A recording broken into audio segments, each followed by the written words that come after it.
Rrezikohet dhënia në kohë e subvencioneve për fermerët në kuadër të skemës kombëtare 2026 për shkak të problemeve në menaxhim mes Ministrisë së Bujqësisë dhe AZBR-s, edhe pse skema është publikuar prej më shumë se një muaji në fletoren zyrtare dhe u prezantua si një mbështetje e shtuar për sektorin bujqësor, procesi vijon të mbetet i bllokuar dhe pa afate të qarta.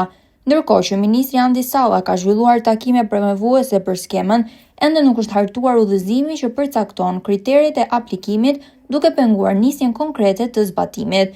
Eksperti i bujqësisë Ndoc Faslia thekson se mungesa e udhëzimeve dhe analizave të mirëfillta ekonomike po ndikon negativisht në proces. Në momentin që flasim, kemi një VKM për vitin 2026, por nuk ka një udhëzim të përbashkët të ministrive. Nuk ka filluar ende zbatimi real i skemave mbështetëse.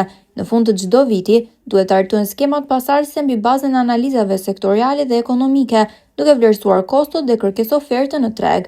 Situata rëndohet më tej nga roli i AZBR-s, e cila ende nuk ka siguruar kontratën e mirëmbajtjes së sistemit që menaxhon aplikimet e fermerëve në platformën e-Albania.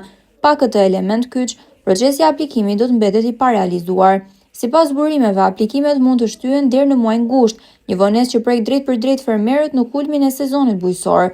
Ekspertët paralajmërojnë se këto vonesa janë të pajustifikueshme dhe ndikojnë drejt për drejt në prodhimin vendas. Muajt prill-maj janë më intensivët për kultivimin në fushë. Vonesat rrisin artificialisht kostot dhe e bëjnë prodhimin vendas më pak konkurrues. Mosdhënia në kohë e fondit për 25 milion eurosh konsiderohet një tjetër goditje për bujqësinë dhe blegtorin shqiptare, duke vënë në vështirësi mira fermerë në të gjithë vendin.